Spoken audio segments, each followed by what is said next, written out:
Welcome to computer class students. आज की class में मैं आपको टाइटल बार को एक्सप्लेन करने वाली हूँ। पिछली क्लास में मैंने आपको टाइटल बार का मतलब समझा दिया था। आज मैं आपको मिनिमाइज बटन को एक्सप्लेन करूँगी। मिनिमाइज बटन वह बटन होता है जो हमारे कंप्यूटर में ओपन हुई फाइल को छोटे आकार में लेकर चला जाता है।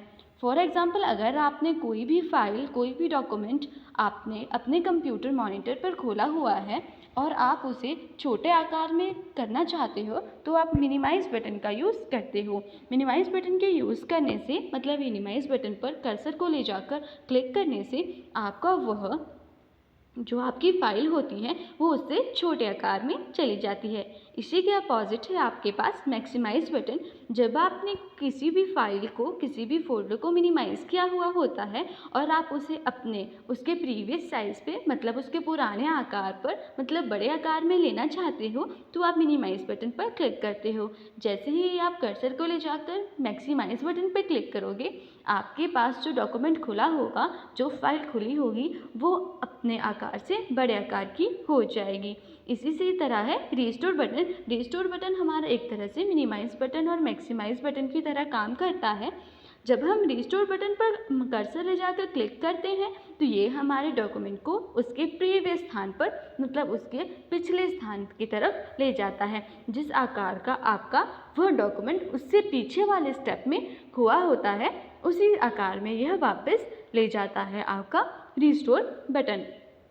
इसके बाद आपके पास है क्लोज बटन। क्लोज बटन को देखने में कुछ इस तरह का होता है जैसे कि आपको आपकी फ़ोन की स्क्रीन पर दिखाई दे रहा है।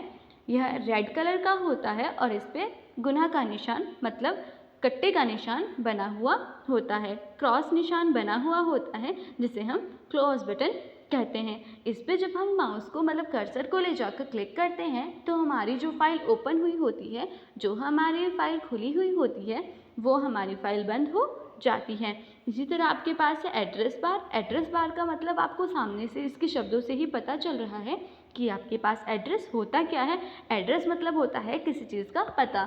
जिस तरह जहाँ हम रहते हैं उस स्थान का एक पता होता है, इसी तरह जहाँ जो फाइल रहती है उसका भी एक पता होता है, जिसे हम एड्रेस बार कहते हैं। जब भी हम कोई फाइल ओपन करते हैं तो एड्रेस बार हमें उस फाइल की जानकारी अपने लॉन्ग हॉरिजॉन्टल बार में लिख कर दे देता है।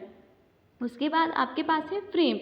मेन्यू बार को रखने के लिए हम फ्रेम का यूज़ करते हैं, जहाँ पर हमारी एड्रेस बार और मेन्यू या जिसे हम टूल बार कहते हैं वो इकट्ठी होती है, तो उस पूरे बॉक्स को हम फ्रेम कहते हैं। जैसे यहाँ पर आपको मेन्यू बार दिख रही है। मेन्यू बार में आपके पास फाइल, एडिट, व्यू, टूल्स और हेल्प, इस तरह के कुछ ऑप्शंस होते हैं। उसके बाद आपके पास है स्क्रॉल बार। जैसे इस पिक्चर में दिखाई दिया है कि जब हम किसी पेज को खोलते हैं तो पेज का साइज़ और पेज की लंबाई काफ़ी बड़ी होती है। तो जब हम पेज को आगे करना चाहते हैं मतलब पेज को ऊपर खिसकाना चाहते हैं तो हम अपने राइट हैंड साइड मतलब आपके कंप्यूटर की राइट हैंड साइड पे जो स्क्रॉल बार होता है उस पर क्लिक करके माउस को ड्रैग करके अपने पेज को ऊपर नीचे या दाएं बाएं कर सकते हैं। दाएं बाएं करने के लिए हमें स्क्रॉल बार पेज के नीचे मतलब बॉटम में दिया हुआ होता है, जिससे हमारा पेज दाएं बाएं हो जाता है। और जो आपके राइट हैंड साइड में आपके पास स्क्रॉल बार दिखाई देता है उससे आप पेज को ऊपर नीचे कर सकते हो। इसके बाद आपके पास आता है स्टेटस बार। स्टेटस बार का मतलब है जो हमें इंफॉर्मेशन देता है, जो हमें उस चीज़ के बारे में बताता है, जो हमें उस चीज़ का एड्रेस देता है। स्टेटस बार और एड्रेस बार देखने में कुछ सेम जैसी ही होती हैं, मतलब देखने में एक दूसरे के बिल्कुल समानांतर दिखती हैं, पर इसमें डिफरेंस होता है क्योंकि स्टेटस बार में हमें उस चीज़ से, उस बटन के बारे में, जो हम बटन यूज़ कर रहे हैं उसके बारे में हमें इंफॉर्मेशन मतलब जानकारी मिलती है। आज की क्लास में इतना ही। Thank you.